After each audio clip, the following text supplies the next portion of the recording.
Ren Carothers here with your Future Stars forecast on this 2-year-old Tuesday. I'm going to get right to it. My special guest, a lot to live up to. I would say he's a rising star himself, and he's got a pretty tremendous pedigree, being the son of a dual Hall of Famer in Mark Casse. And I am, of course, talking about Norman Casse. Hey. Hey, Ren. Thanks for having me on. Thank you for being on. I always go, I've always just said Norm, but when I was texting you earlier, my phone said it had an update because, with these iPhones, you can get an update for your address book with your contacts, and it says, hey, you can update to the, a little profile picture and change the name, and it changed it to Norman Casse. Do you prefer Norman over Norm? I have no preference. I am my real name is Norman Casse. I go by Norm Casse on the program just because when I went on my own, I actually asked Travis Stone, the track announcer at Churchill, who's probably one of my best friends. I asked him what he thought, my program name should be. Should it be Norman Casse or Norm Casse? And I think just Norm Casse just sounds a little bit more crisp. Yeah. Winter Trained by Norm Casse. And, honestly, I think I upset my dad a little bit because I'm actually named after my grandfather, who's Norman Casse. But, I thought Norm Casse just looked better in the program. What's the W? Does W stand for winner? Yeah, sure. No, I'm actually named after both of my grandfathers. So I'm Norman William Casse. Both of my grandfathers were trainers. Most people don't know that my mom's dad was a trainer. He was kind of like a River Downs type trainer, but I am very, very proud of the fact that both of my grandfathers and my father were trainers. And, I kind of hope to live up to all their legacies and hopefully make everybody proud. Well, let's talk about that, because one of the things I thought was so great in an interview that was done with your father, they had this old school footage, and I'm sure you've seen it a million times now, but where he was a little boy himself, and he was actually given a mare to basically oversee and get bred and foal out and everything. And I just thought, it's so remarkable to see generation after generation the horse culture be passed on. So what was it like for you growing up with somebody who grew up in it themselves? Well, the truth is, Ren, and I mean, I've kind of alluded to this in different interviews and stuff. I actually did not grow up with that. My dad left when we were young. He went to Canada, and my brother and I, we stayed in Louisville, which is where we were born.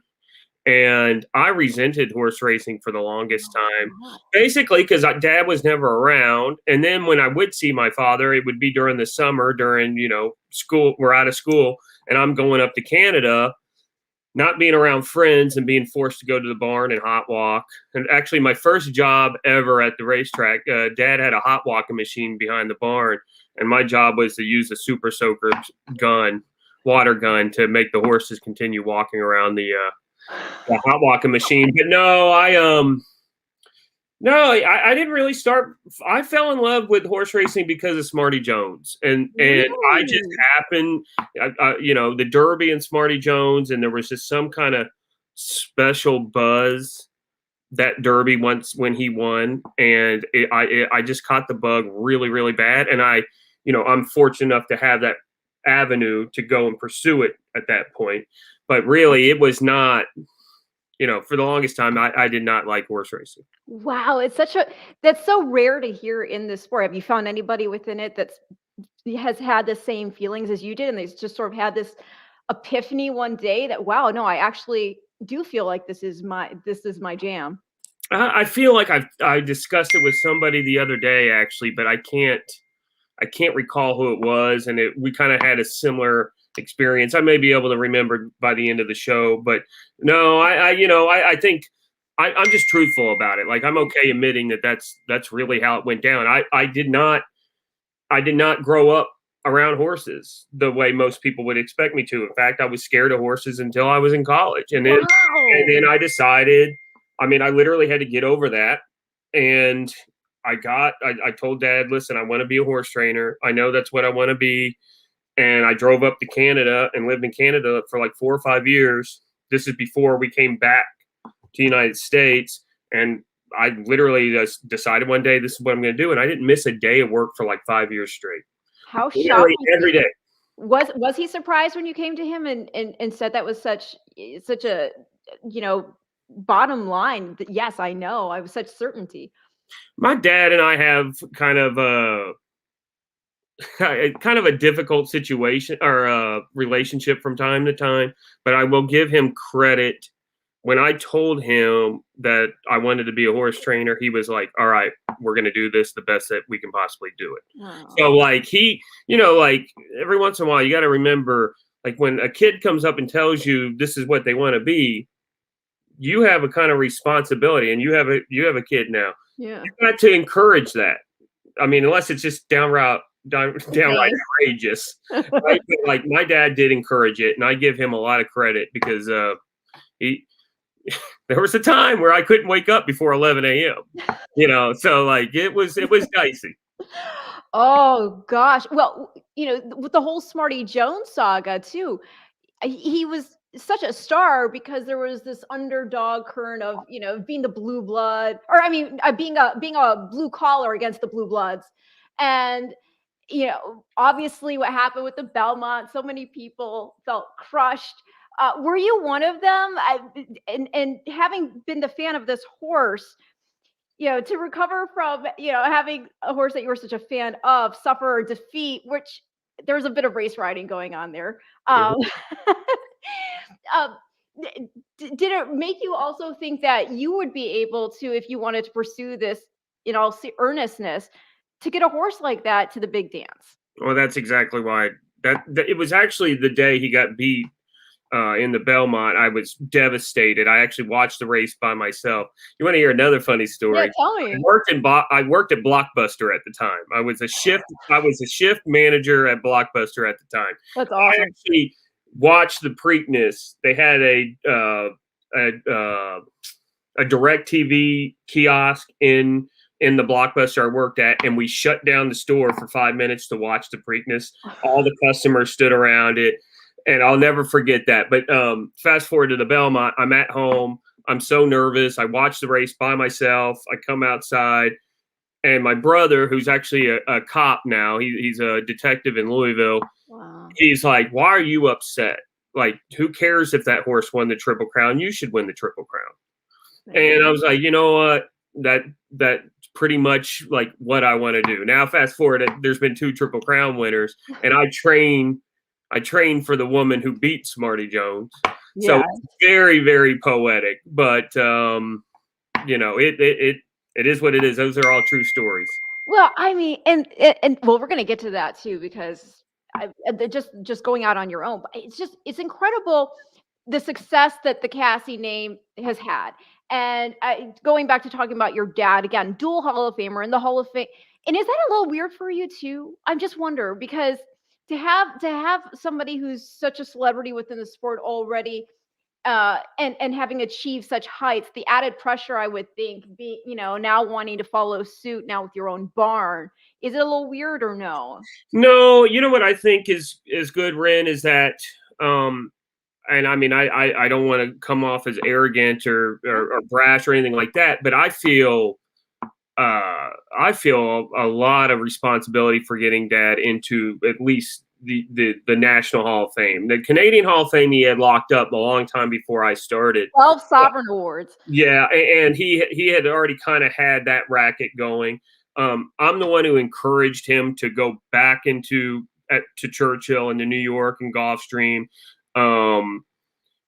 If we don't do that, TEPIN doesn't happen, Classic Empire doesn't happen, World Approval doesn't happen. Fast forward a few years later, his 2 Preakness or his 2 Classic wins don't happen. So like, and I think Dad would admit that as well. So for one, when it's your father, it's your father. You don't see him. In fact, I probably see him a lot more differently than you do. But now that he's in the Hall of Fame, it really hasn't changed much. All it does is just make me more proud of the work that we did together, to be honest. What do you think the hesitation was to come stateside and really go for the gold, so to speak? Well, because he just had it. It was so good. You got to go back and remember it in hindsight. Woodbine was the premier place for the longest time. They were the first ones to have the slot revenue subsidy. The purse structure was really, really good. and my dad was fortunate enough to be the only American there. So a lot of American owners who were looking for like class relief were sending their horses up to dad. So he was kind of getting everybody's second string horses and was running for really good purse money. So that was his business model, and it was working very, very well. It just, I think he could feel like me wanting more. And I think he would admit that, like, I know we can do more. And we went to true story. This is another true story. We were at Palm Meadows, or actually, I'm sorry. We were at Palm Meadows, and I told Dad straight up, I said, I don't want to work for you anymore if we're not going to go to Kentucky full time. And he fought with me for a few weeks. We had it out a little bit. That was 2011. We went to Churchill. We won the Stephen Foster handicap with pool play, and we never looked back. Wow. And it was like, it kind of got him like, he had won everything you could win at Woodbine at the time. And then he wins the Stephen Foster, and he's like, oh, now I get it. You're right. That's kind of how it went down. Was there a big transition in getting these horses, the routine in working them, the scheduling of the drills, going from synthetic turf to going after dirt races?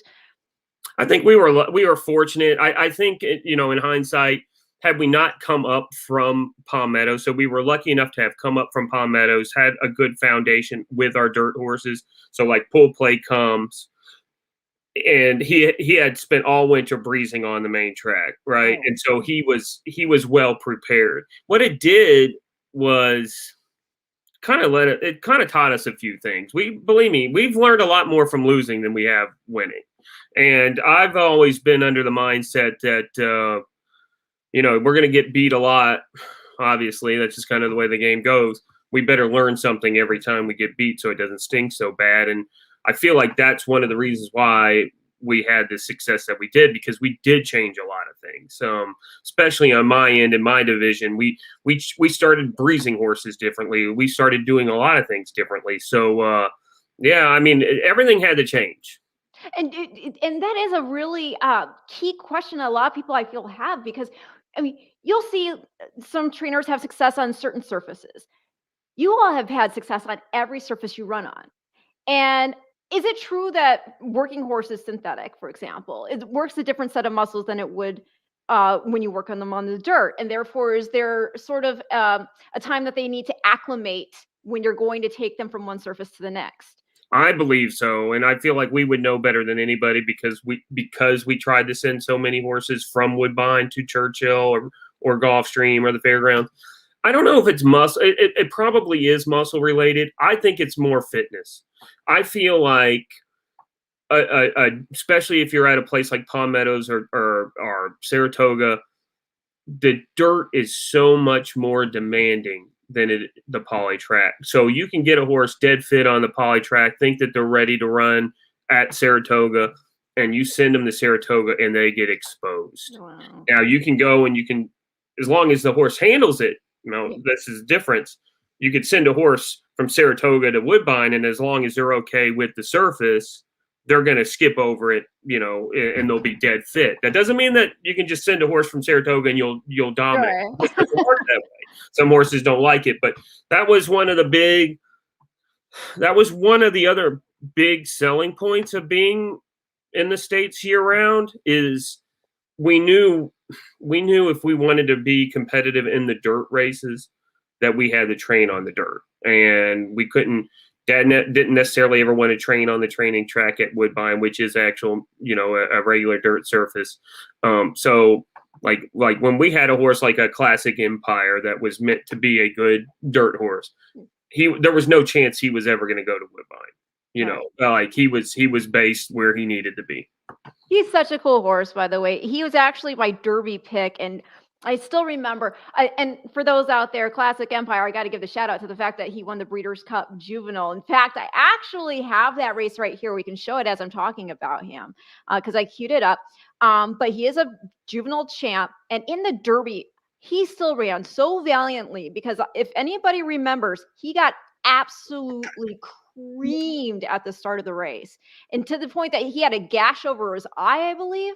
Mm-hmm. And I mean, he's just a cool horse. And what's it like for you when you've been connected to a horse of this caliber, and now you see him at stud and he's doing quite well at Coolmore? Well, what's really cool, Ren, is I have two of them. Oh, okay. So I have two classic Empires that we really like. They're at Ellis. They're getting ready. They'll both run in September, but it's kind of surreal because Classic Empire was with me from day one, and so I have a pretty good connection to him. But he of all the horses we trained for. I mean, I was associated with my father. He was the biggest pain in the butt. I mean, I have a love-hate relationship with this horse because had he not been so difficult to train, he would have won the Derby. Like I know he had a terrible trip, but yeah, I'm under the belief that he was never going to win that Derby. It just took so much to get him ready for the Arkansas Derby and to win the Arkansas Derby that he wasn't as good going into that. And, but, like watching this just brings back good memories because, a lot of this horse's success was decisions I made. Like I don't know if you remember the Hopeful when he just basically never left the gate. Yes. And everybody, it was like, yeah, it was so disappointing that I remember standing on the wash bay and Dad says, "What do you think?" I said, "I think we're putting blinkers on this horse. I think he's going back to the track. I think he's winning the Breeders' Futurity and we're going to win the Breeders' Cup Juvenile." And that's how it went. And I'll tell you, Ren, the biggest disappointment is that so he was always a big pain in the butt, right? Yes. The blinkers on after the Hopeful fixed him. It was like, all right, we're good. He goes, he doesn't have a bad day, not one bad day. First day training as a 3-year-old, blinkers on, he refuses to train. And it was like, all right, we've used all of our tricks. What are we supposed to do now? And it was like, and it was just it was a nightmare spring. Oh. And you have a legitimate Derby horse. Truthfully, and we just go back to the Smarty Jones deal. And really, the only reason I do this at all is I want to win the Derby. I consider everything else filler, and that's a terrible thing to say. But I feel like winning the Queen Anne at Royal Ascot, yes, it's awesome, but it just helped me be prepared for the biggest stage, and the biggest stage is the Derby. So when you have a horse like Classic Empire who's meant to be the Derby horse, and he's refusing to train, it's a very sickening feeling. Like and everybody's watching and knows that he's not training. Was there ever, it would be awful to think about in retrospect, but was there ever a time when any of you proffered up the idea of gelding? I mean, it was always in the back of your mind, but you knew that, I mean, he had already been sold to Coolmore. Oh, God. Like it was either he was going to make it or he wasn't. Like, and we never figured out why. The problem with that horse was he was too smart. Yeah. Like a lot of horses you can trick. You couldn't trick this horse. If he didn't want to train, he wasn't training. Like it didn't matter. And we tried every trick in the book. We did this and we did that. And eventually what we ended up doing is we sent him to Ocala and we breezed him out of the gate. And literally, like, if that's any other horse, he's not fit enough to run in the Arkansas Derby. He's that good, he wins anyways. And by the time he got beat in the Preakness, he was just done. Like we couldn't figure out anything else to do with him. He was just, all right, I've had enough of you guys. It's like, please. I can only imagine, like you're saying, how frustrating and heartrending it is to have a horse knowing he is of that caliber to win the Kentucky Derby. He was, I mean, again, I remember I was there at Churchill wearing my pin, because remember they had all the pins out that day, and I picked Classic. I said, "Hey man, you got a Classic Empire pin there, grab that." And yeah, it was just one of those things where you had this tremendous talent, and for whatever reason, couldn't put together. And I know he had that bad boy reputation, which they didn't really want to get out there. But I mean, horses can be like that. They're not machines. And Mhm. if they were, your jobs would all obviously be a lot easier. But I mean, there's only so many things that can be tried. You're talking about the blinkers. You can try different bits.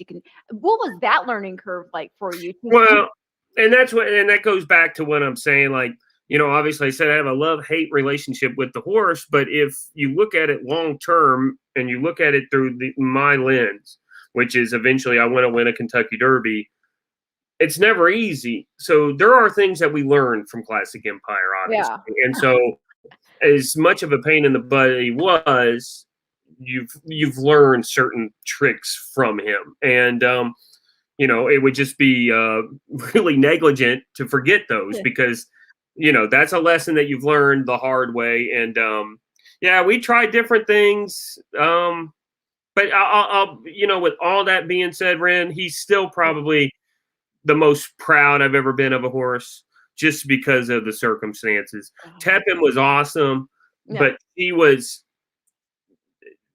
the consummate professional, did everything you were supposed to do. Like, anybody would have been able to train her. So, Classic Empire was a trick.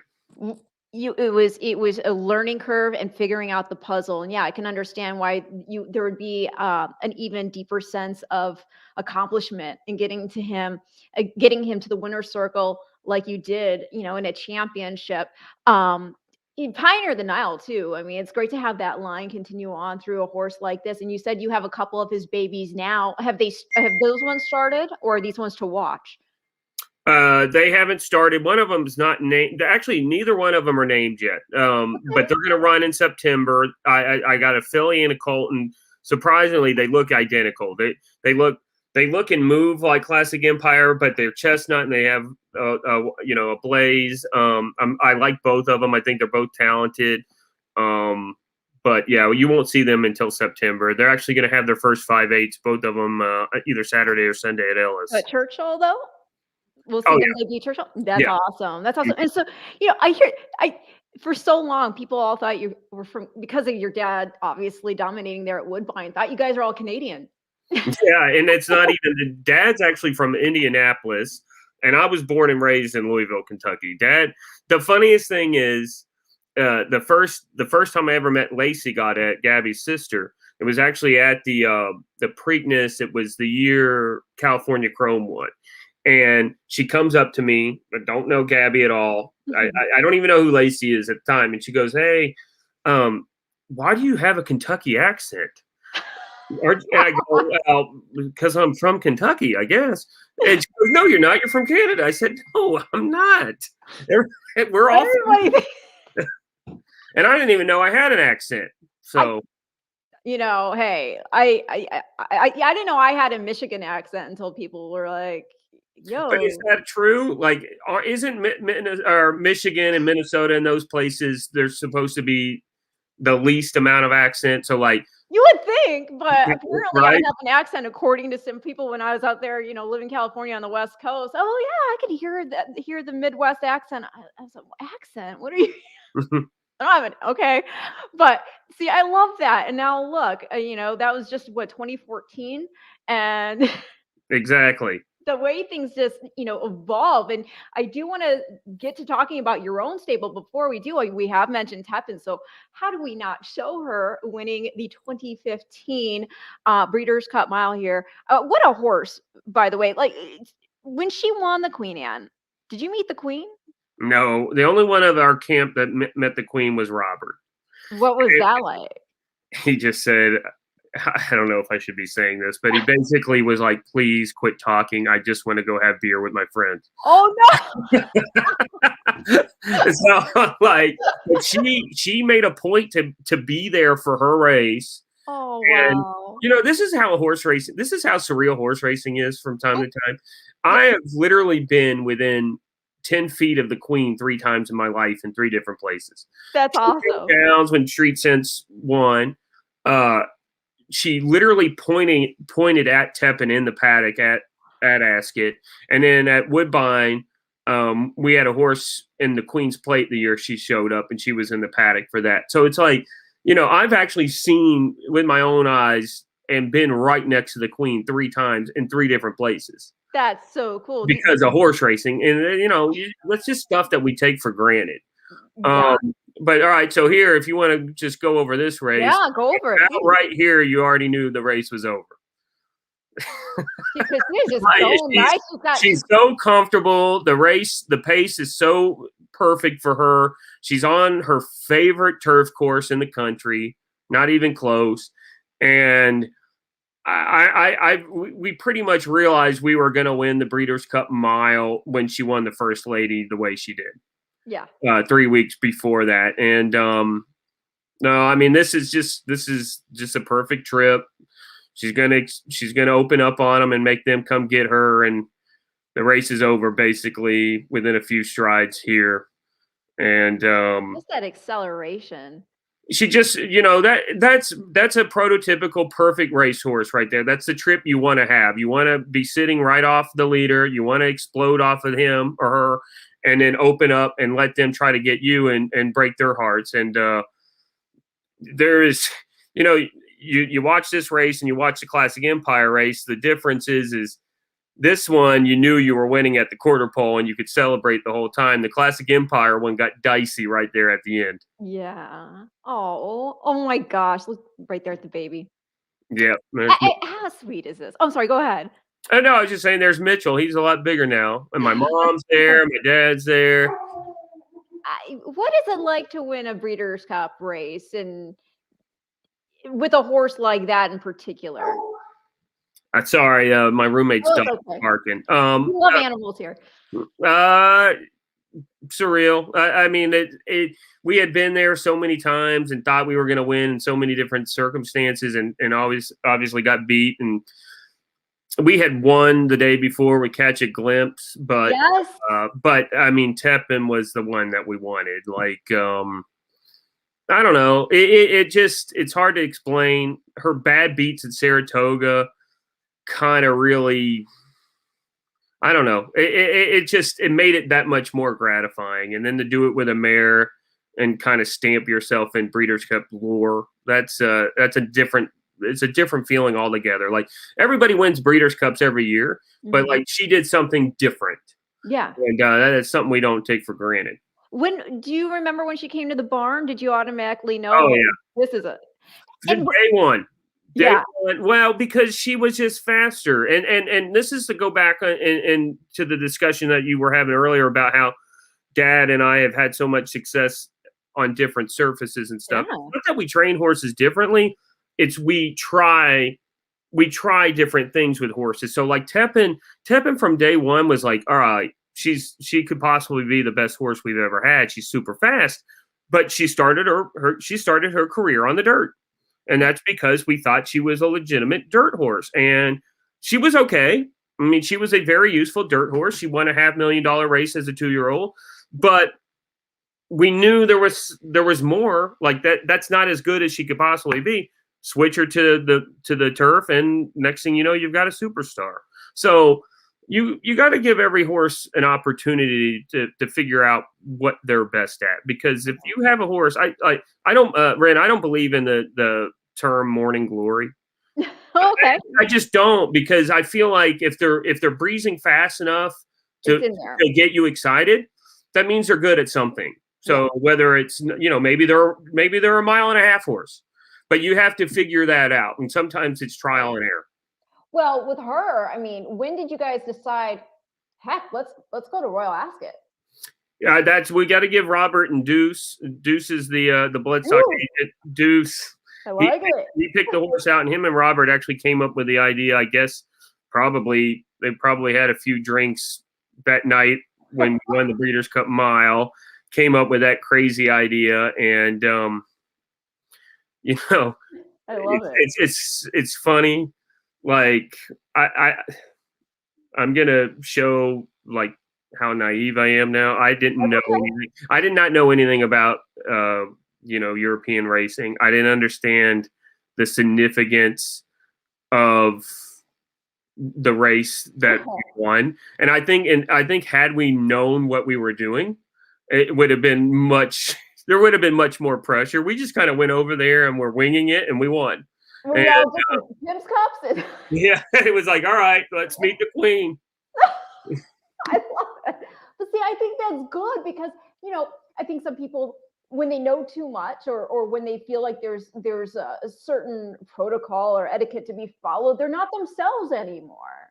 And right? Yeah, well, and there was this, like I think we also came in playing on house money. She didn't owe us anything. She took us on a ride of a lifetime, and we were kind of on the mindset that she was going to run well, and if she got beat, there was a million excuses for her to get beat, and let's just enjoy the ride. But then when you win it, you win it, and you're like, oh my God, this is something else. Well, I gotta imagine it was probably a fun time going with you all to get your hat and coat and tails. Wait, no, I'm sorry, hat and tails. There we go. There's a coat and tails. I should know this. I look at me. At least I know tea time. Pinkies up. Did you go for a high tea? No, I did not. I don't like tea. Oh, okay. Well, you could have had the finger sandwiches at the very least. So World Traveler, she's just an amazing horse. The following year, she runs second. Tourist wins, but I mean, it was narrow. And the other thing that I find so interesting about TEPIN also is just for the fact that, that race, for the record in the Breeders' Cup itself for the mile, it was the fastest one run. It was 1:31 and 71 100ths.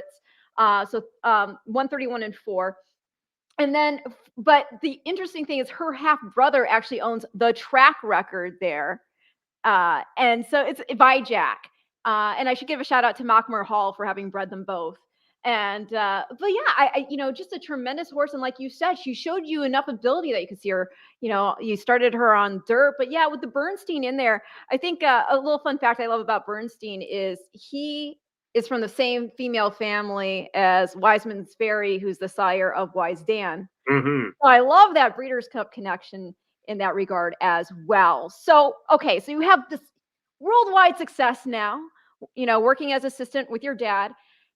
When did you decide I'm going to go off on my own? And how hard was that for you when you have had such success? I mean, your barn was loaded. It's hard, but it's hard because financially you're stable and you're a little bit reluctant. And it is, listen, it's scary. There's no denying it, but you know what you want. And at that point, I really figured we had, other than winning a Kentucky Derby, we have done everything we can possibly do together. And it was time. I really give TEPIN and Classic Empire a lot of credit because the horses themselves kind of put that confidence in me that I know what I'm doing and I can do this on my own. But it's a tough transition to say the least, but I'm grateful for it. So you left in 2017? She won in 15. She got beat in 16. So yeah, 2017 was what year did my last Breeders' Cup with Dad was when World Approval won. Oh, okay. And so it would have been 2017. So you were still with him. So 2018. And World Approval, by the way, just a really cool horse. And we also, even though you weren't still officially part of the barn, you would have been there when War of Will first came into it. So I was actually out of there. But like I said, I feel good about that because I helped Dad be put in that position, and by that time, the program had changed so much that, we knew how to train legitimate dirt horses now. And so like, I feel really, over the moon for Dad and his team for that. And that's a big, big moment for my dad. Like he needed a classic winner, and then to have that and the Belmont in the same year is pretty significant and probably got him over the hurdle to be elected into the Hall of Fame. But yeah, no, it was, I'll tell you this. I never thought in a million years when I started working for Dad in 2006 that we would have done so much. Well, what was the hardest part in going off on your own? I just second guessing yourself. It's difficult. Not second guessing yourself that you did it because you knew that was the right thing, but it's hard. It's hard when you're not winning and you don't have the horses that you had before, and you realize it's a lot. It's a lot more daunting task than you thought it was going to be. But I feel like we've weathered it very well. We're up to 40 horses now. Wow. Um, Getting some really nice clients, winning at a really high rate. Yeah. Oh my gosh, And the percentages are nuts. and like like so now the confidence is back. Like it's not fun when things aren't going the way you want them to go, and then you start second guessing everything, Yeah. even though like I know what I'm doing, right? Like, and so thankfully we're being rewarded now. Well, you got talking about being rewarded. It must have felt very rewarding to get your first graded stakes win at Churchill Downs. And that was with Hard Legacy in the Regret and from Mary Lou Whitney Stables. How did that relationship with Mary Lou Whitney and John Hendrickson, how did that all come together? Just by chance, I guess John and Mary Lou had read an article about me going on my own. They were really good friends with Mrs. Weber from Live Oak, and called Mrs. Weber and said, "We'd like to send horses. Norman, do you recommend him?" And she said, "Of course." And so it started off that I called John, or John called me, and he told me to go pick out 3 horses from he keeps all the babies at Randy Bradshaw's in Ocala. I went and picked out 3, and thankfully Hard Legacy was one of them. And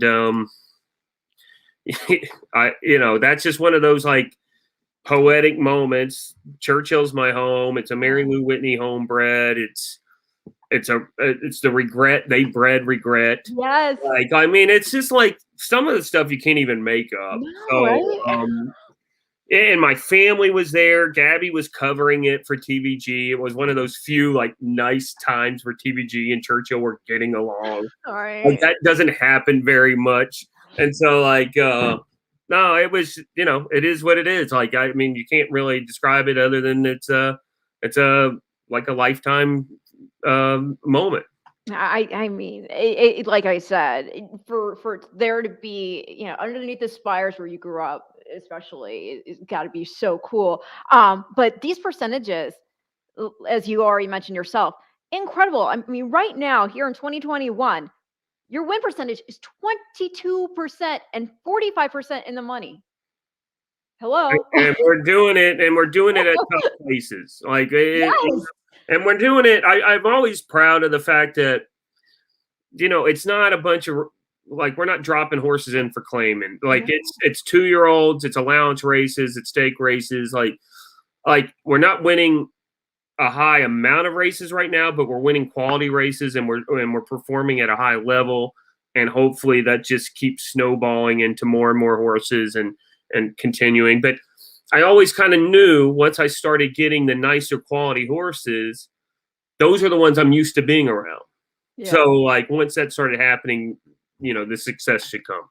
And it is remarkable to see just so many of these young horses. You've got I think the mark of a really truly great trainer is somebody who can get these horses primed and ready to go at 2 years old.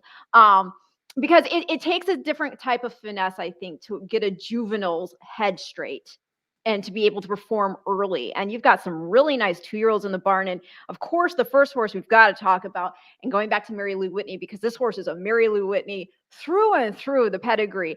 And I'm talking, of course, about Pretty Birdie, who just won the Grade 3 Schuylerville for you on opening day at Saratoga. And if you could just explain how incredible it must have been opening day after this whole pandemic and everything being shut down. You've got people back at the track. It's Saratoga. And Mary Lou Whitney, the stewardship that she's shown there, the philanthropy. And here is this filly, and she wins on opening day. It just had to feel so great. It was no exaggeration, I have never been that scared for a race before in my life. Really? Because the morning started and Wesley Ward had, like, I knew we were going to run really well. I thought we could win. Wesley Ward had a really nice 2-year-old, and I get one of my good friends, Clocker John Nichols, texts me and goes, Wesley Ward's out. And I mean, it's just like this pit in my stomach, because now it goes from, all right, we could win, to now we better win. Yeah. Like, and I knew that under the circumstances, that would be the story of the day, if not the weekend. You know, Saratoga's opening, the fans are back. It's Mary Lou Whitney. It's like you alluded to. It's not only a Mary Lou Whitney horse. It's a Mary Lou Whitney horse, top and bottom, all the way through the pedigree, and she won, and it was just one of those deals where, like, it was bigger than racing, and I've never seen so many people happy for somebody to win a race, and John deserves it. John has carried Mary Lou's legacy on, like that's his life's work, and he takes it very, very seriously, and he deserved to win that. And I'm glad that we provided that to him. I've only had the opportunity to meet him once. He, a complete gentleman. I happened to be Chrome's year winning the Derby. Matt and I not to sound fancy, because we're not fancy, but Matt's uncle happens to be married to Mary Farish. Okay. So you're fancy. Yeah, I'm fancy. So as part of the fact that we were on our honeymoon, they got us up to Millionaires Row. So Mary Lou was up there with John, and she was, I mean, awesome doesn't cover it. Mary Lou was a force of nature, just so incredible, so fun to talk to, so down to earth, and just fun. And it's what she's done and the legacy she's left behind, and horses like this, as you were saying, this filly is through and through. I have the pedigree. I can pull it up here. The 5-generation pedigree, just to give people an understanding. This is a stable that, they don't just dabble in horse racing. This is her passion. Okay. So here you're looking at Birdsong, right? And Birdsong, winner of the 2017 Grade 2 Ali Sheba, Grade 3 Hal's Hope Stakes, bred and campaign by Mary Lou Whitney Stables. And then also, I mean, you see there, if you look, Birdtown's in there, Birdtown, champion, 3-year-old filly of 2003. She won the Oaks, also bred by Mary Lou. And you see their blue hen mare there, Dear Birdie with the asterisk. And Dear Birdie is the 4th dam. If you look at the bottom side of the dam, Bird Scent. So it's inbred. She's inbred top and bottom to Mary Lou Whitney's Dear Birdie. And I just think that was so interesting. And to even, bring it a little bit further in there, the same, where is it here? I mean, you've got Birdstone being the a relative out of the same family, because he himself was a son of Dear Birdie. And I know I get this a little convoluted, but it's just so much. There's just so much depth in there. And I mean, just put it, short again, Dear Birdie, the grandmother rather of Birdsong, and great grandmother of Bird Sense, who's the dam of Pretty Birdie. It's just, again, long-winded, I know, but it's just interesting to me, the pedigree breeding theory behind this filly. I don't really follow breeding that much. Like, I'm more of just a racing guy, but you can look at the pedigree and the names and what they've done just right off the bat. That says something. And like I said, the woman bred the mare, bred the stallion, bred the filly that just won. And I'm telling you, John, when the filly broke her maiden, said it was the happiest he's been in a long time, just because of the circumstances. So hopefully this, I'm keeping my excitement level down, but hopefully Pretty Birdie continues to get better and better and takes us to places we haven't been before. So, that's what the game plan is. No, it's remarkable. And oh, I know what I was trying to say. So yeah, Birdtown and Birdtown's half brother is Birdstone, and Birdstone, the year that Birdtown won the Oaks, Birdstone had won the Champagne, and then he went on to win the Belmont. Yeah, and they remember the year he was a freshman sire. He sired Mind That Bird and Summerbird. Look at that. I mean, that's a pretty incredible stat as well. So, and also, if we really want to get into things, he one of the best horses I was around while I was working for my dad, Noble Bird, was, Yes! and he won the Stephen Foster as well. So, pretty cool. Noble Bird, I will never forget Noble Bird and being able to hang out in the barn there and that tongue trick.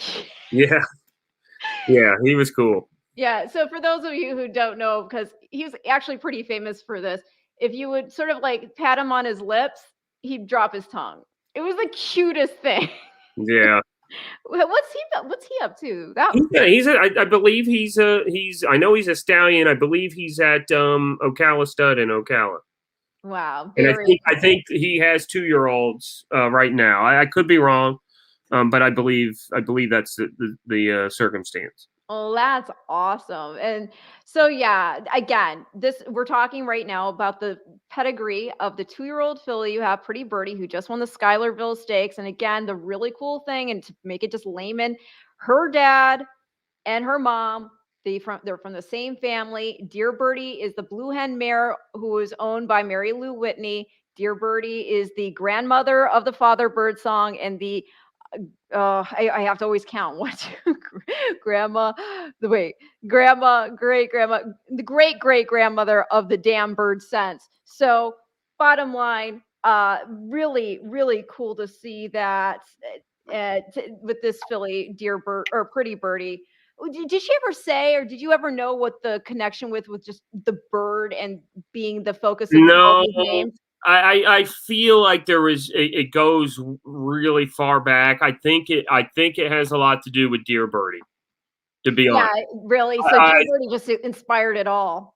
I feel like that mare, they got back in some sort of deal or something. Like I said, I don't really want to elaborate because it would just be for sure. Yeah, but I believe it's because of that mare. Well, the other thing that's really interesting too that I'll note real quickly before I take this down is the fact that not only is this filly's parents both from the same female family, but both parents are also from sires who are tail male to Mr. Prospector. Mm-hmm. So it's a pretty potent cross, obviously. And she's bred to, I mean, the truth is this filly's bred to run all day. Pretty Birdie. She's obviously ultra quick. But what I like about her is that she's quick, but she's doing it because we want her to do it. Yeah. If we want her to relax, she'll relax.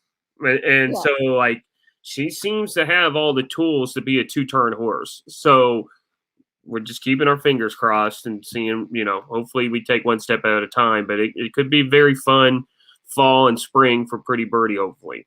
Well, I mean, gosh, why not, right? I mean, you got Unbridled Song in the mix. Unbridled Song, juvenile winner by Unbridled, who obviously we know Unbridled won the Derby. He won the Breeders' Cup Classic. Bird Senses by Street Sense won the Derby.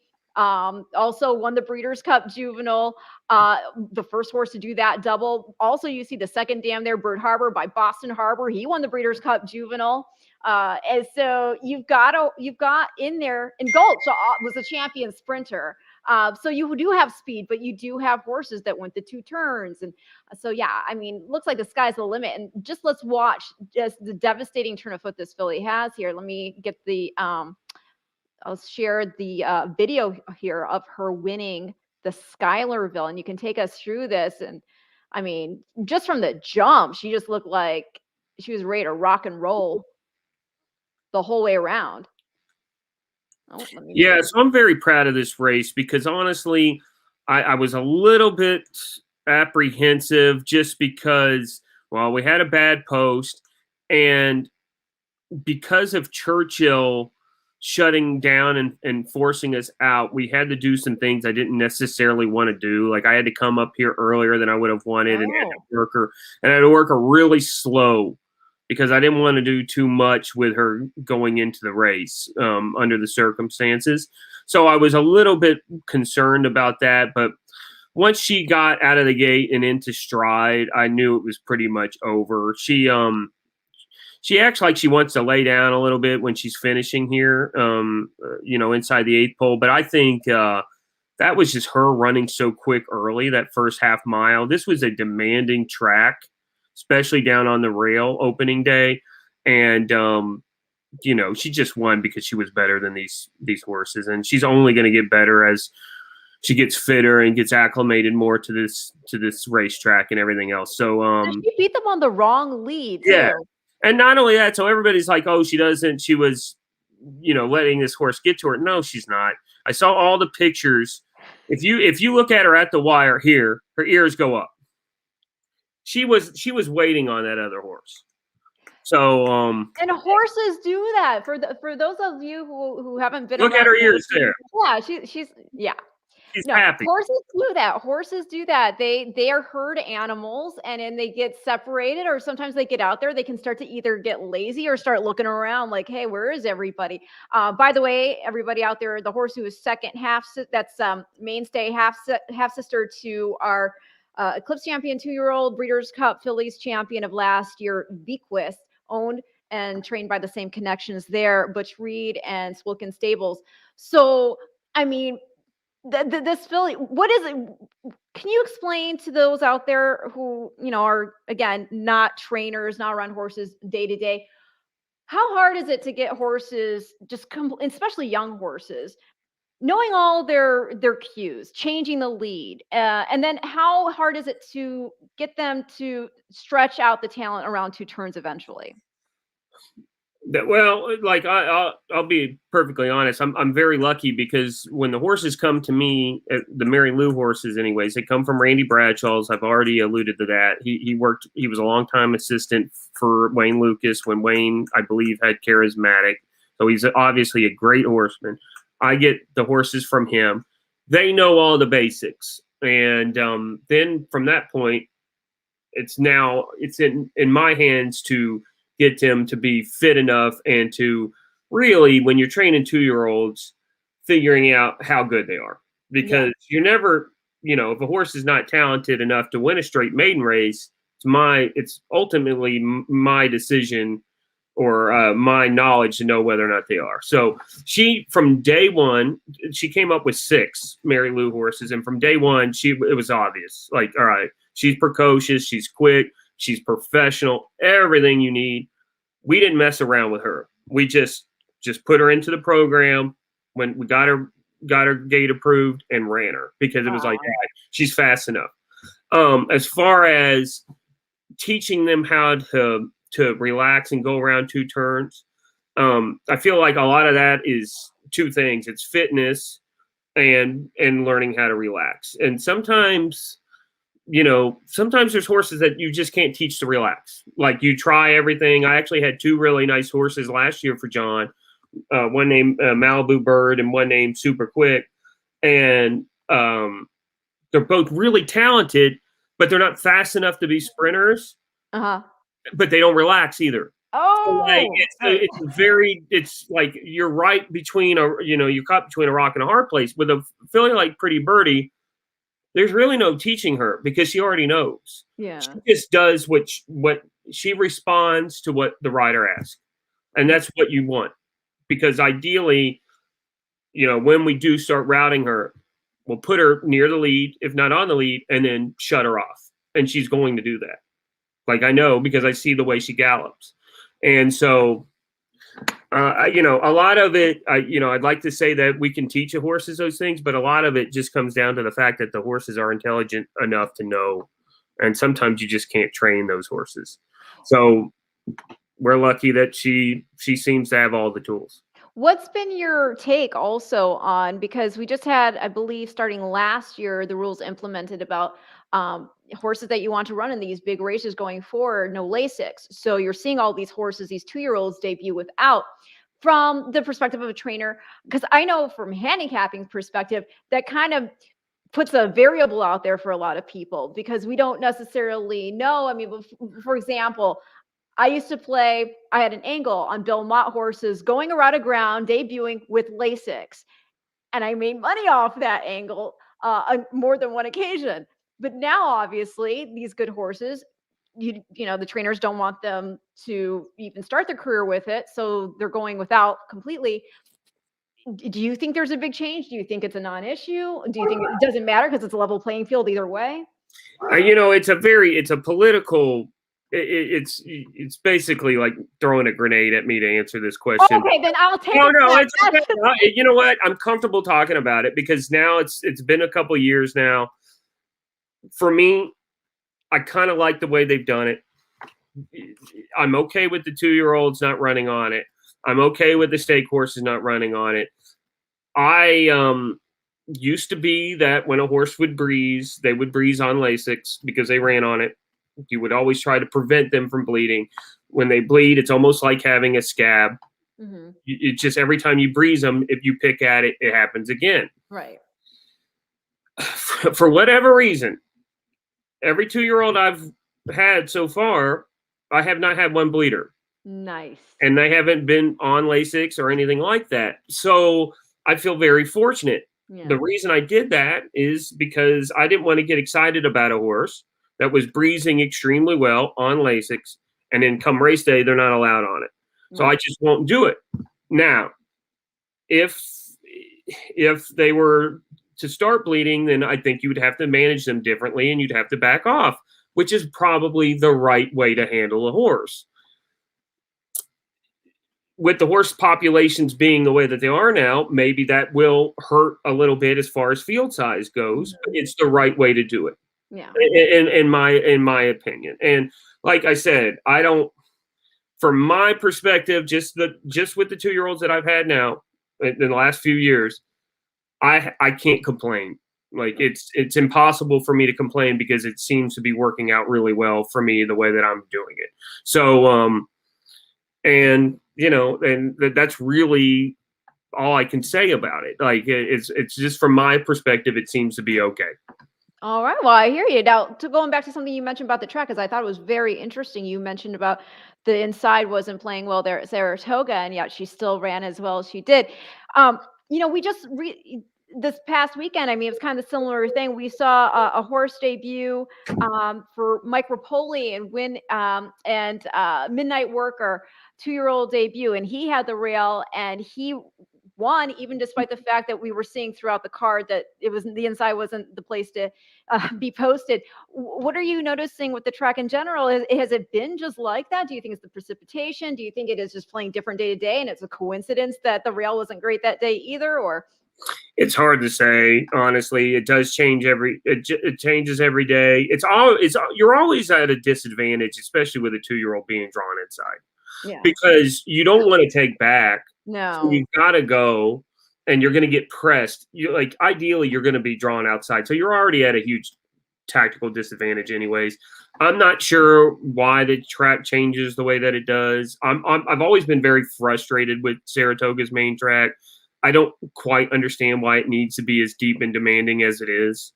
You know, where here it is the most revered racetrack in the country. It's probably time for an update, but that's for other people to figure out. But it is what it is. Like, watching the races, these horses are struggling down the lane, and so it probably is a little bit advantageous to go because nobody's making up any ground. But it is, like I said, it's that's just something as a handicapper you would follow. And I guess as a horseman, I'd follow it as well to try to take advantage of any track bias that's happening that particular day. Well, let's talk about a horse. I was going to get to another 2-year-old that's already run, but I am curious since we're talking about Saratoga now. You have a horse entered on the 29th, and it's a 5.5 furlong turf sprint. There's rain in the forecast. The filly's name is Solid Tune. She's drawn post 6. Luis Saez, a very aggressive board rider. Louise is just, I love the confidence he brings to a horse. She's by Jimmy Creed. She's out of mine, owned by Mine Shaft. Will you keep her in if the race comes off, or are we seeing the forecast? Sure. Yeah, I think ideally we would run. I mean, it would come off. She's breezed really well over the main track. The race is really salty. It's a tough race. If it comes off, we have a much better chance of winning. We feel like this filly. You got a Mine Shaft mare, I'd say. Right. Yeah. I mean, it's funny because I love Mine Shaft sprinting on the dirt. A lot of people don't think that, but I like Mine Shaft sprinting on the dirt. But she's Jimmy Creed, which is grass. So it's like we're caught between a rock and a hard place. But sometimes it's best if you can. Sorry if I'm off the screen. No, you're there. You are there. No, sometimes it's best to take advantage of a race when it comes off the grass, and you can run on the main track with a horse that you actually have been breezing on the main track with the intention of running on the main track. So we would definitely take advantage of that. This one owned by Deuce Great House, bred by Richard Wilson. Family is family of Capote, won the 86 Breeders' Cup Juvenile. Exceller, hello, Hall of Famer Exceller. One of the best races anybody could ever watch is the 78 Jockey Club Gold Cup with Exceller and Seattle Slew throwing it down. And then for some recency, Gufo won the Grade 1 Belmont Derby Invitational, is in the family here. And he was third in the Manhattan recently, and then he went on to win the Grand Courtier Stakes at Belmont in his last start. So, I mean, the pedigree is fabulous. I think she's a very talented, useful filly. I'm not 100% sure she's ready to win first out, but it's time to run her. We've given her a bunch of works.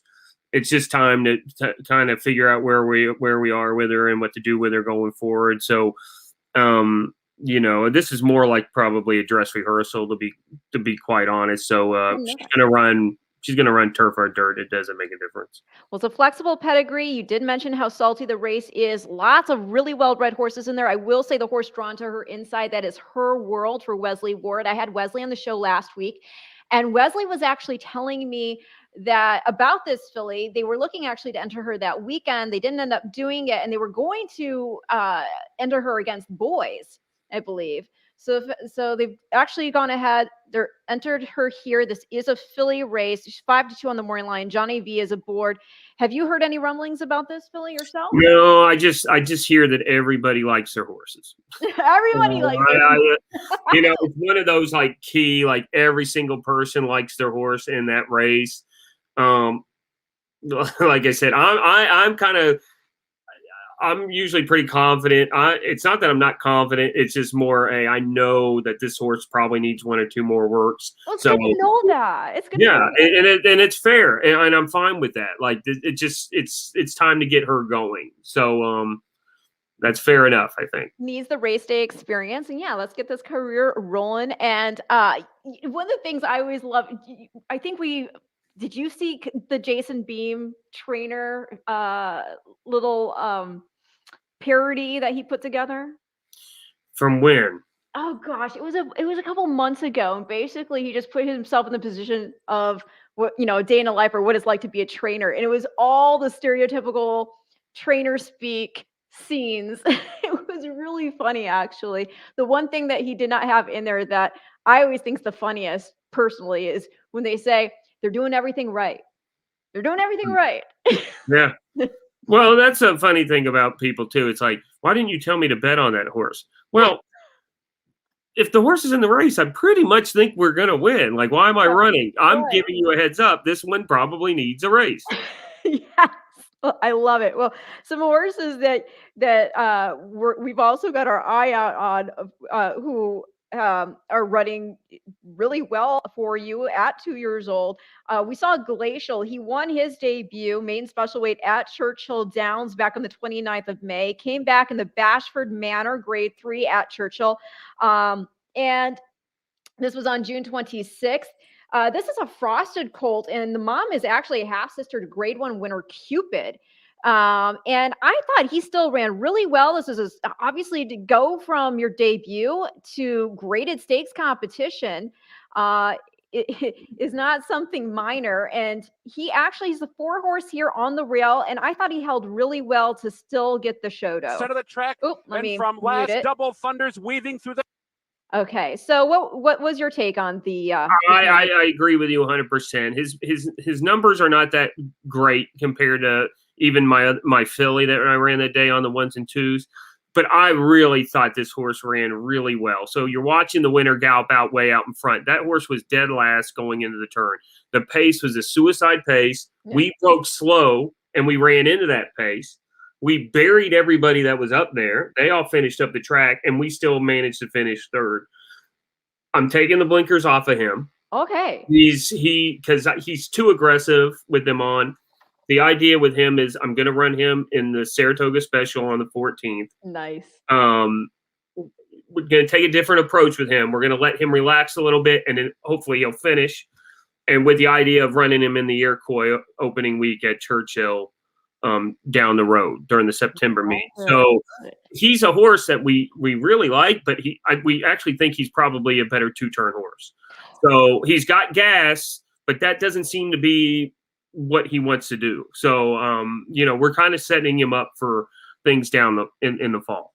Well, what I really like there is also, going back to the fact we were talking about how interesting the pedigree is with Pretty Birdie and just the breeding theory that goes into that. What I really like here is, as I already mentioned, mom's a half sister to Cupid, won the Santa Anita Derby, and he's by Tappet, and then this colt is by Frosted, who's by Tappet. So I like that combination, obviously, together. And as you said, just the pace makes pace is everything. Obviously they say pace makes the race for a reason. And going back to the fact that, and Pretty Birdie herself, the fact that on debut, going the 5 furlongs, she went 44-4. Yeah. Yeah, and then drew off and did it all professionally. Now, I will say this, Ren, that the track was very, very quick the day Pretty Birdie broke her maiden. So a little bit fast compared to Churchill's normal surface, but she's an ultra talented horse regardless. That's why sometimes I won't necessarily look at the times, because you kind of got to know it's all relative to the way the track has been.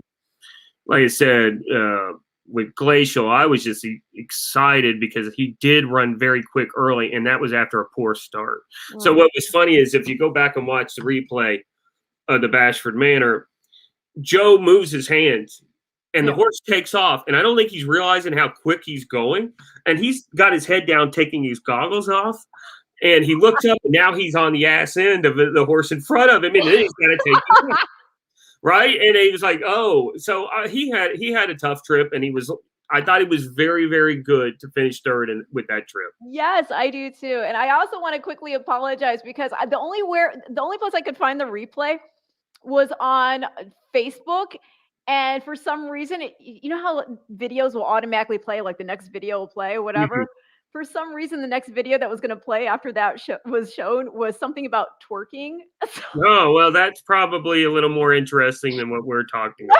So I apologize if anybody, was seeing any booty. So going back to Pretty Birdie, the next race for her is going to be the Spinaway, the Grade 1 Spinaway. Yeah, that's what we're hoping for. She's done very well since she won the Schuylerville. She seems very, very happy. She looks great. She's feeling great. So fingers crossed, it's where we'd like to be. That's awesome. And so we talked about 2 pretty grays. Now let's talk about Chestnut on the 1s and 2s, who you did mention. I could not find the replay for this. I am so sorry. But I thought, she won her maiden at Churchill Downs back on May 13th. On that same day, as you mentioned, she ended up running second in the debutante, just beating a length. This one owned by Deuce Greathouse, Cindy Hudson, and Medicat Stables. So bred by Spendthrift Farm, by the way. And her pedigree, obviously, very, very heavy on the black type. She's by Jimmy Creed out of Cue the Moon by Malibu Moon. Mom, multiple Greatest Stakes place from the family of Hurricane Birdie, All-American Birdie, and multi-millionaire, multiple Grade 1 winner, Beach Patrol. She's right now, she's number 1. Really? Okay. I know that Pretty Birdie's a Greatest Stakes winner already. I still think on the 1s and 2s is a little bit in front of her right now, anyways. And I'm hoping at some point they're going to settle it on the racetrack, and it won't just be a my ranking. She's going to run in the Adirondack on the 8th. She's very happy right now. She was another one. I think if she had the right trip in the debutante, we win. She kind of had a bad trip. I She wish I kind of had that so you could take us through the well, race. that's, as much as I'm a Churchill Downs homer, that's Churchill being selfish. It's impossible to find the replays, and that's just the way it is, unfortunately. But she got away poorly. It was a hot pace. Flo put her right into it off after leaving the gate poorly, and then was wide throughout. And I've seen that trip a million times, and usually the horse fades to not hit the board. She still finished second, almost won. Very, very good race under the circumstances. And and I know Kenny, the filly that beat us, Kenny's really, really loves her. Kenny McPeak, he actually shut her down, isn't going to run her till the Alcibiades. Behave Virginia, right? Yeah, or something like that. I like I said, I'm excited about all 3 of my 2-year-old stake horses. I think they're doing extremely well right now. And it looks like you've got a horse sitting, a horse who's getting, really primed and ready also in Buckingham Palace. Buckingham Prince. So Prince. I'm sorry, Prince. Yeah, well, I call it Buckingham. So do you want to know why he's named that? So that's one of the first horses that John has actually let us go out and buy. So Mr. Hendrickson let my Uncle Justin purchase him at the OBS March sale. And this is another crazy story about the Royals. John and Mary Lou got engaged. Prince Philip hosted the engagement party. Are you? So the day that Prince Philip died, John went and started naming all the babies after Prince Philip. So that is Buckingham Prince. He actually has another horse named Royal Consort. He's a Cupid that won't be ready till probably Kingland. Okay. And then Ian Wilkes has one named the Duke of Edinburgh, and they're all named after Prince Philip when the day that he died. So he just came back and finished second. He was even money, but I think I ran him back too quick. He came back from 21 days running at Ellis, got on a van. It was a perfect race for him. So I kind of, we took a shot, but it was probably just too much too soon. You won't see him again until September, but he's a pretty good horse. First crop baby from Klimt, who won the Grade 1 Delmar Futurity, and I believe Klimt is at Derby Dan Farm. And again, Louis Size. How did the relationship with Louis Size come about? I just, I like aggressive riders. He's an aggressive rider. You alluded to it earlier. When he's on a horse, I just feel more confident. Yeah. Because he's going to put you in the race, and if you're good enough, you're going to win. If you're not good enough, you're going to get exposed, and you're going to have to make some tough decisions the next time you run. Yeah. But and also, a lot of people don't know this, but Karen was my dad's assistant in the 80s. Really? No, I didn't know so that. We have kind of a relationship there. We joke about that. I'm very proud of the fact that when Karen retired, he actually gave me all of his white bridles. He gave me all of his night blankets. And every time I call and ask if he's open for a race, he's open for me. And I take that. I know one day he's going to call and say, "Hey, Norm, I got to spin you at the draw. I'm sorry." But for now, it hasn't happened. And I think that's just awesome. I'm very proud of that. So, I just, for the most part, just like riding Louis because, for one, he's the leading rider here at Saratoga, and for two, he gives me the trip that I want with our horses. Yeah, horses are so. Going back to talking about the aggressive and the confidence, and when we say how a rider can instill confidence in their mount, horses are very empathic. They can feel the energy of the humans around them, whether it's the person on the ground leading them or the person on their back. And especially in these situations, and especially with a young horse, I also say Manny Franco's a great rider for young horses. They have to be ridden as if, they're any other horse. You can't ride them scared. You can't. They'll feel it, and then they get goofy. Well, and then you can't be scared to put them into the race and be worried that it's too hot of a pace or whatever. If they can't do that, they're not a high level horse, and you need to find that out early. And that's just what it is. I think a lot of people are scared because their horses get exposed, but I think it's the easiest way to figure out where your horses are and it also gets them fitter and ready to run against better horses the next time they run. I think that's so smart. I mean, why not? Yeah, exactly. Why not get to know who your horse is on race day? Hmm. As sooner the better. So not only for the trainer, but for the owners, because I mean, how often do we see people, try a horse again? Okay, well, we got an excuse for this time. Another time. Okay, well, we have another excuse. And they keep running them at the wrong level before finally they decide, okay, maybe this horse doesn't have the talent we were hoping it did. And Especially then, on the dirt. yeah, It's the best way. I mean, turf racing is so much different, but on the dirt, you need to be up near the lead. Like it's pretty obvious like that. Usually the fastest horse just wins the dirt race. And if you can't go and win from that position, you're in the wrong race. yeah. Or maybe you're a route horse that needs to relax a little bit more or whatever. But that's the trip I want my horses to get, and Louis gives it to them. So I Well, just feel like there's just more upside. I do have to mention this is not a 2-year-old, but I do have to mention because I just think it's funny to say this as a sentence. You claim Jack Van Berg. And you know what? You Yeah. want to hear something funny about that? There's two funny stories about that horse. Okay. So I filled out the claim slip, and I told my assistant, I said, you know what, claim the horse if you want to, I'll buy it, right? It'll be mine.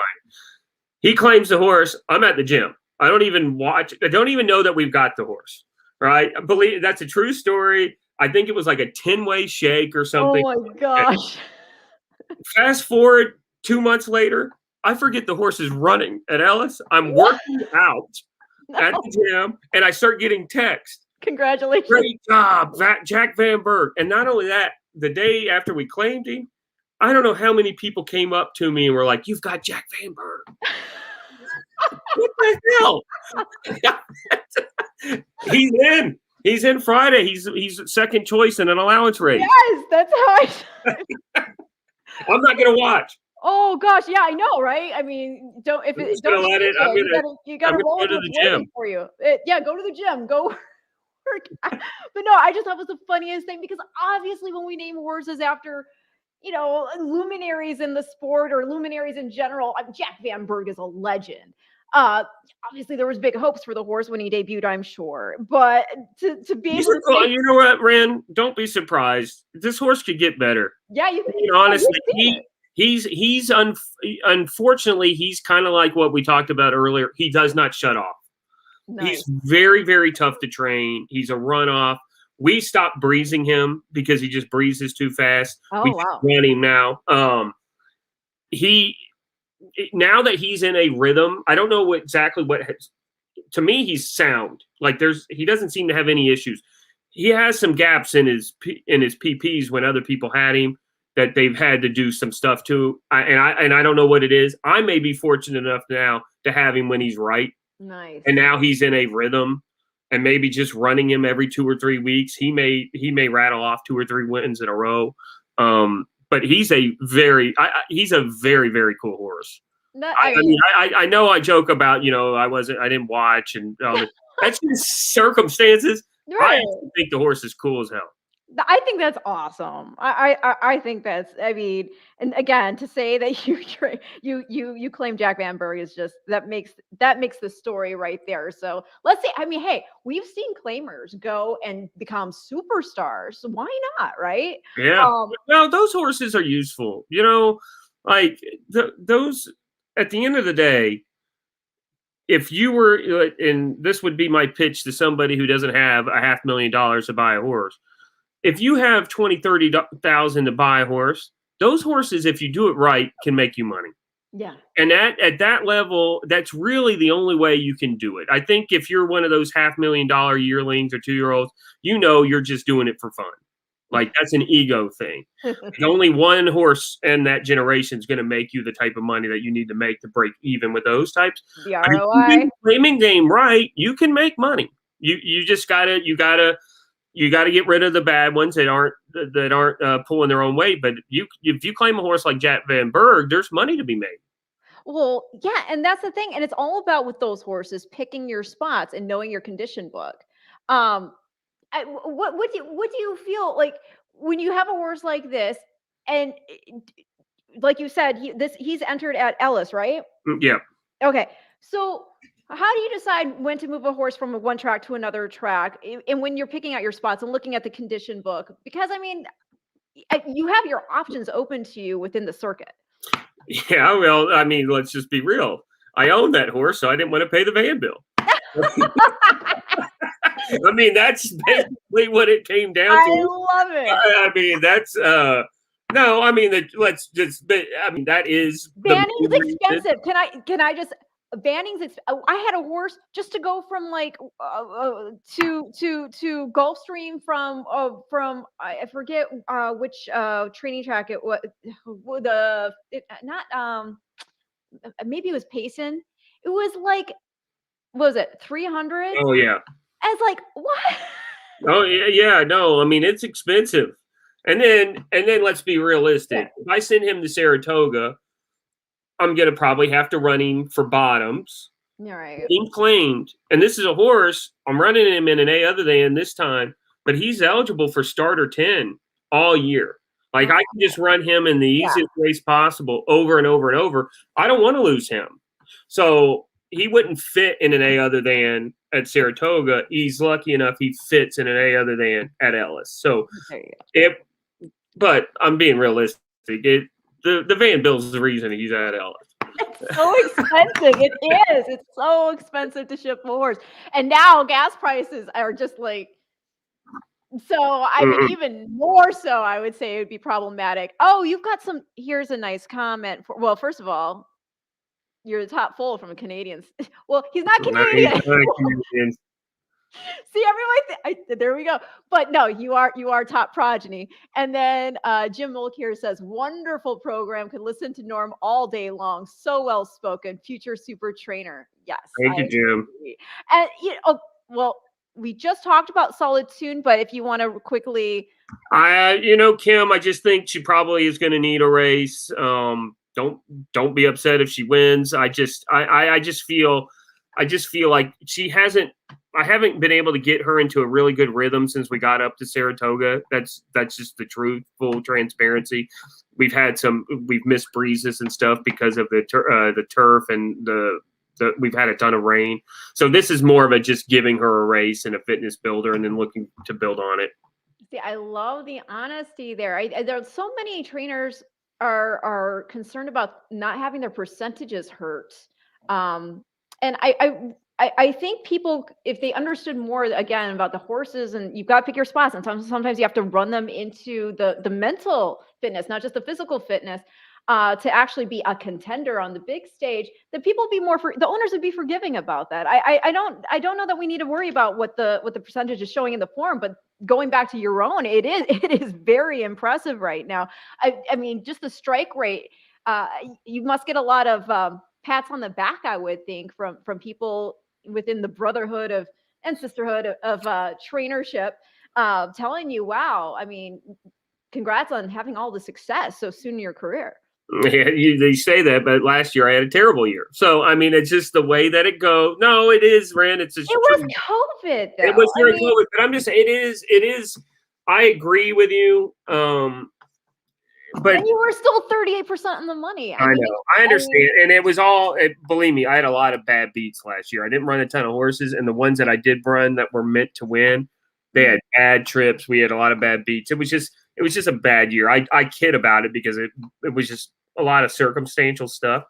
But the reality is people do care what your win percentage is. So you do have to keep an eye on it. But what happens is, like, I'm doing extremely well right now. I recognize that. So I'm okay running a horse like Solid Tune. You know, like I'm okay with it because I understand that we're doing okay enough where it's not going to hurt things too badly. So she needs to run. We're going to run her, and we'll go from there. Dustin, I just want to give a shout out. Dustin has his own show. He's a huge sports fan. I've seen that. He's doing a good job, Dustin, and he's 100% right. I explained this to Travis. Travis Stone's my best friend. Gabby's my wife. Gabby got it. Yes. They are probably my two biggest critics. Not kidding. Like, they'll say, "Why are you running in this spot?" What they don't understand is that maybe I entered in an easier race that didn't go. Maybe my hands are tied. Maybe this, maybe that. The one thing that owners hate more than losing is not running. And so Dustin's 100% right. And I tell them that all the time. It's like, listen, I know I'm in the wrong race. There is no race. We're not going to wait 2 months to run this horse. We're going to run now and hopefully pick up a check to pay for the training bill this month and make everybody happy. And then in a month and a half from now, we'll win. And that's kind of the way you got to look at it sometimes when your hands are tied. Gosh, I know I'm keeping you, but we have comments like this, so how can I not? This is one of the most informative interviews I've ever heard. Thanks, Norm, for taking such good care of Dancing Destroyer. I hope my racehorse gives you more babies. I hope they do too. I keep asking. So how did that relationship come about? Because I did stuff I've done pedigree videos for my racehorse, so I love the whole crew there. Michael Behrens, I love the idea behind it. Hannah Bloom, who handles the social media and is awesome. We got Sarge, who does their weekly programs and gives updates on the horses. So yeah, tell us about that. And that was just a circumstantial thing. We bought Dancing Destroyer, and like a representative from I don't even remember exactly who it was at the time, was there with my racehorse, and it was right at the very beginning. I believe their business model has changed greatly. Like, I'm not big time enough for them, and maybe 4 or 5 years from now they'll come to me and I'll say, you know what, guys. Yeah, we're good. No, I'm kidding. But it is. Give them a horse. Give them. No, they've changed. They've changed it. They've bought a lot of horses that already had trainers previously, and they send them back to their trainer. So I understand. But I did really enjoy training for them, and I'm sure I'll have horses for them again in the future. Yes, and it's a lot of fun to have a big group of people like that. So is there a specific 2-year-old that's not started yet? Because you mentioned you have some that haven't. We already talked about some classic empires. Who is there someone that you're like, oh my gosh, I'm so excited about this horse that you're willing to talk about? I have an Empire Maker filly for Mary Lou. Oh, really? Her name's Not So Close. I can't remember off the top of my head. She runs sometime next week. Not So Close. I can look her up. But she probably is not going to win first time out, Ren, being by Empire Maker. But she seems pretty talented. So we're kind of high on her. And then the rest of them are really kind of not going to run till September. So it's kind of hard for me to give out those horses right now. No, I got you. But the fun thing here is your Empire Not So Close is out of Bird Legacy, who is out of Dear Birdie. So Bird Legacy. That's Hard Legacies have. Yes. Oh, so how special would this be also for you then? And yeah, I mean that pedigree to me looks like class all day long. Could this potentially be an Oaks filly? No pressure. She acts like she can run. We know how that goes. We got to see it in the afternoon before we get super excited about it. But she seems to have the tools. So fingers crossed. I will admit, going back to what James had said about this being so informative, you're so candid. I mean, have you always been candid throughout your career and dealing with the press, or did you just get to a point where you're like, well, why don't we just say exactly what we're thinking? I feel like we need to start educating fans better. There's a lot of stuff that people want to keep secret that don't need to be a secret. You can tell people need to learn some of the stuff that goes on behind the scenes so they understand and they're better informed and they can understand why we're doing the things that we're doing. It's also easier to do it on a scale like this where we are talking for an hour and a half and it's not a 2-minute interview that, I know I've been ranting a little bit. A lot of times if it's like we're talking about a race, I don't want to do that. I want to be quick. I want it to be short and I want it to be concise, but I understand what we're doing today. And, I'm willing to answer questions. You could expound on why you feel the way you do. Right here, another comment. I love trainer interviews. Feel like I know them. He's great. Yes, he's great. That's the other thing, the equation, because you talk about Travis Stone's your best friend and you're married to Gabby Gaudet. If you don't mind, obviously we all know Gabby, everybody, right? And if you don't, come on, she She works for my husband, Matt Carothers, TVG. But she grew up in horse Mark racing. Carothers is still the best TVG personality. Oh, thank you so much. And I'm married to one. I'm telling you, Mark's still the best one. You tell her not to be jealous. No, and the thing is she, just one second. I'm actually going to send a text and let them know you said that. She grew up in this industry too. So if you don't mind, how did you guys actually meet? All right. Okay. So first of all, we have a very similar story because she did not like horse racing either. Resented it, hated that that's all the family would talk about, would sit at dinner and would pout. And she actually went to Towson in Maryland and has a graphic design degree. And her senior year of college, the guy who was the in-house simulcast host decided to leave and go to Vegas, and they had tryouts. And Gabby tried out for it and got the job. Wow. And now she's, one of the head people at TVG. Yes. She's known by everybody in horse racing. She's a star in her own right. But it's funny because she didn't necessarily like horse racing either. So we have a very similar story. Now, as far as how we met, this is a true story. So I'm walking through Gulfstream Park's simulcast area. We have a horse in that day, and Louisville is playing Kentucky in college basketball. And so I'm looking up at the screen trying to find the game, hoping it's on. And I see the Laurel Park feed, and it's the first time I ever see Gabby Gaudet. And I stop and I go, who the hell is that? Right. And I'm like, oh, I gotta meet this girl. So I follow her on Twitter. She follows me right back. I'm like, yes. Right. So we kind of become friends through Twitter, yada, yada, yada. This goes on for years. We don't know each other until she comes down the Gulfstream. And she comes down the Gulfstream to work. I'm down there. That's the year after TEPIN won the Breeders' Cup Mile. And I tell Larry Colmus, I say, Larry, tell Gabby Gaudet I think she's hot. And he goes, are you sure about that? I said, just do it, man. That's just being really arrogant. But I said, just do it. 2 or 3 days later, he texts me. He goes, I don't think it went over very well. I said, dude, just let it marinate for a little bit. A couple of days later, we went on our first date, and the rest is history. Let it marinate.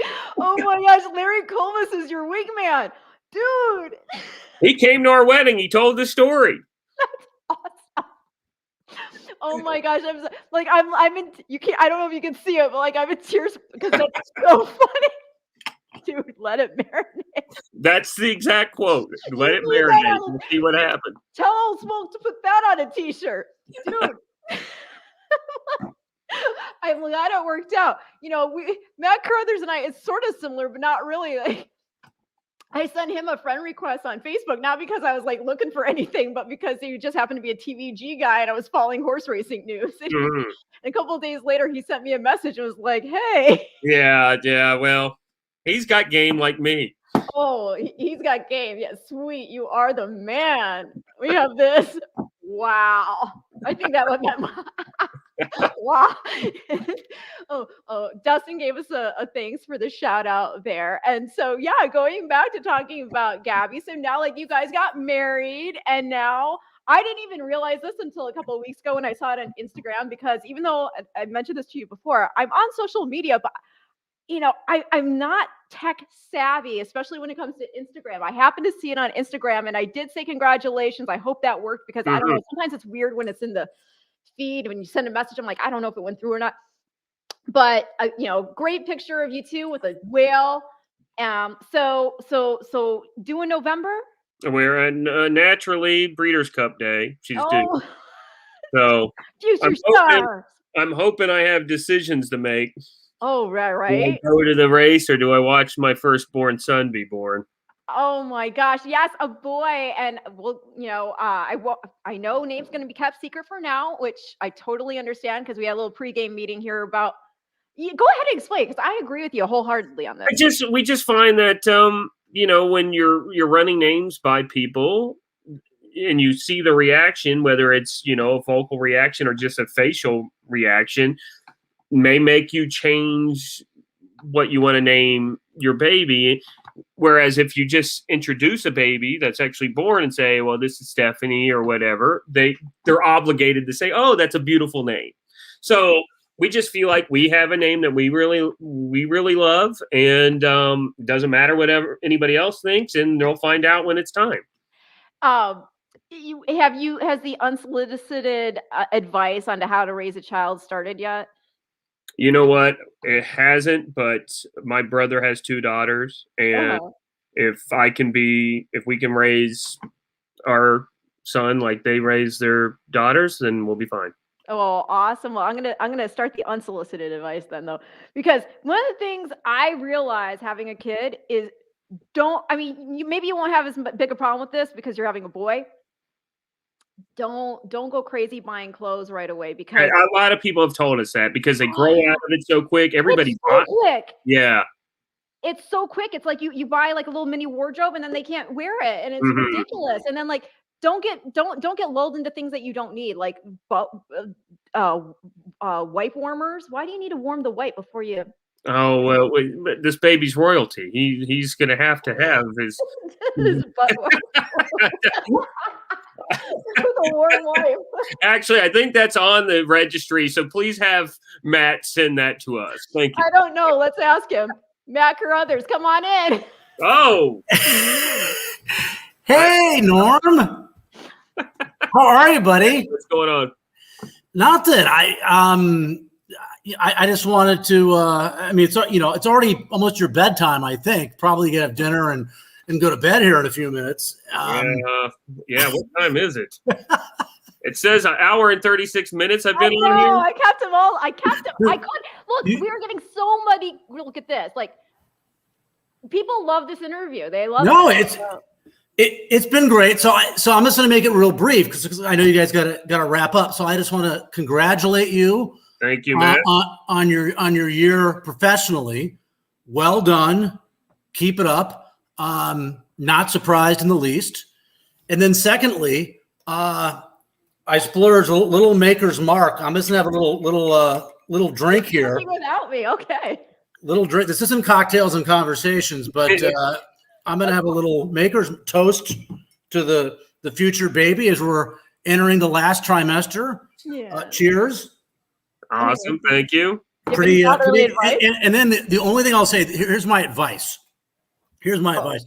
I'm guessing you're a lot handier, Norm, than I am, because I'm the least handy person on the planet. It's true. But before, like if you think Gabby's probably a week or 2 away from going into labor, get the car seat and then put it in the car. Get that ready, because when we were ready to leave, my responsibility was to drive around Torrance, drive around LA, get a car seat. And then I found out that because stores don't want to be liable, they can't install it for you. Wow. So I couldn't figure it out. I knew we had to check out of the hospital in like an hour. I ended up paying it was embarrassing too. I'm a man, right? I ended up paying like the parking guy, the valet guy. Like I said, can I give you $25 if you do this for me? So I paid like some guy to install it for me because I had no clue what I was doing. So take care of that beforehand. That's my advice. Ultra prepared. Gabby, everything is always good.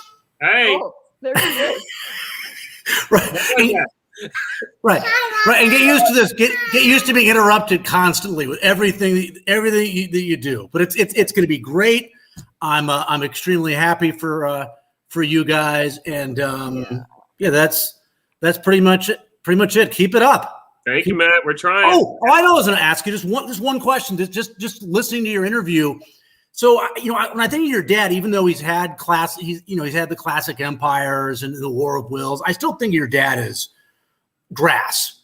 Is that fair? I mean, I still think of him, and I think of you now as 2-year-old dirt almost. Is that because, not that your dad doesn't want to win the Kentucky Derby, it's because it seems like it's everything to you and it means even more to you than your dad, and so that's why you kind of or have different types of horses than your dad? I don't know basic if it's match out his different career? with the horses. There's a big thing going on right now, Matt, where like people, I think people, they're scared to run the horses on the dirt because they don't want to be exposed. If you run a horse on the grass, you may run a bad race and only get beat 2 or 3 lengths, right? That's how grass racing is.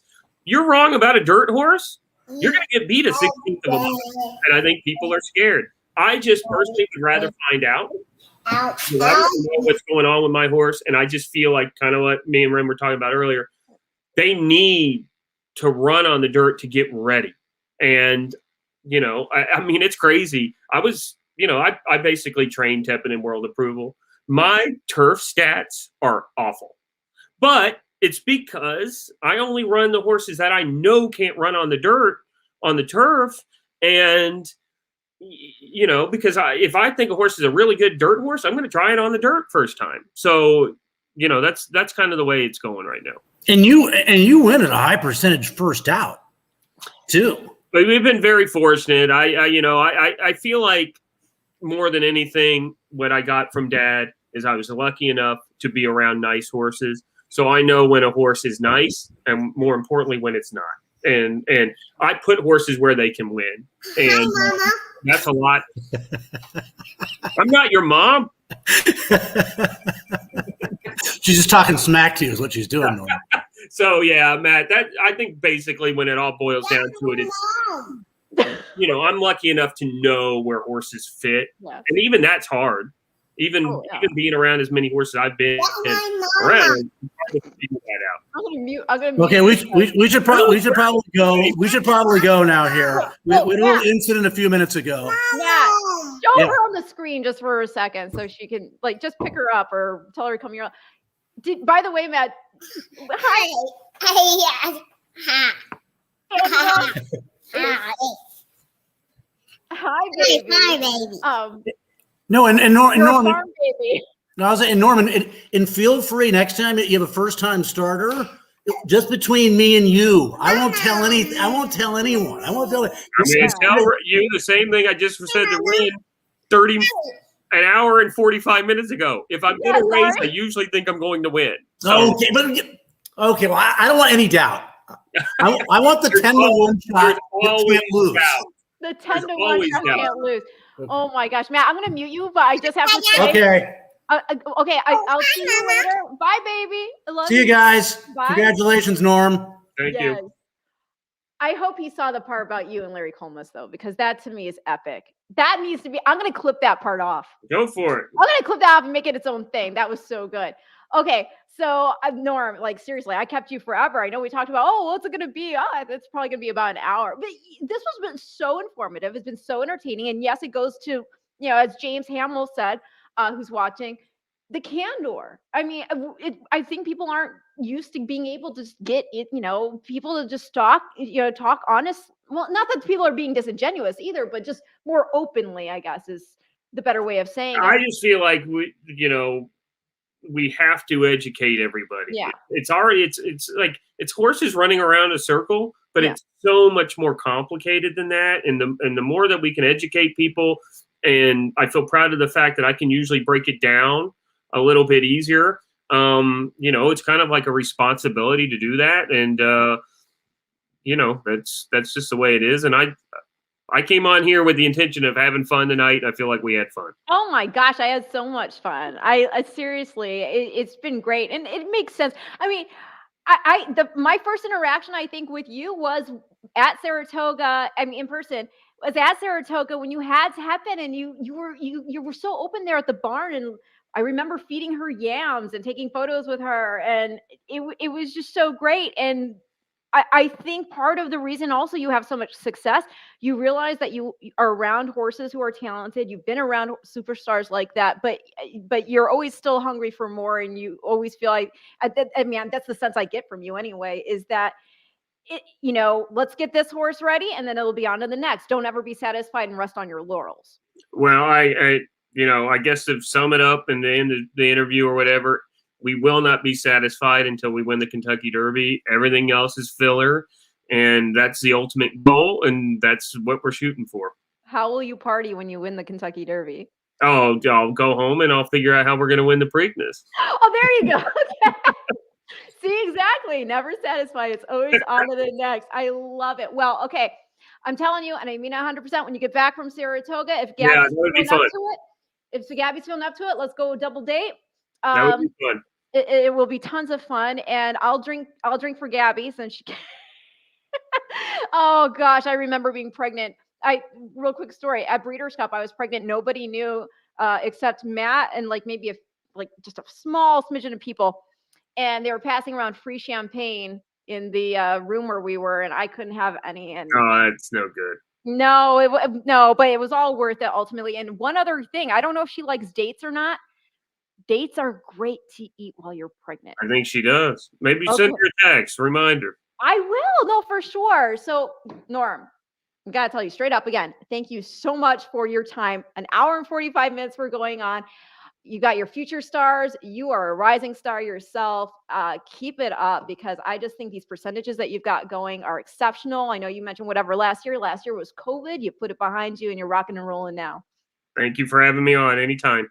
Thank you, Norm. All right, everybody, this has been the Future Stars Forecast on a 2-year-old Tuesday with Norm Casse. I hope you enjoyed. I sure did. Bye.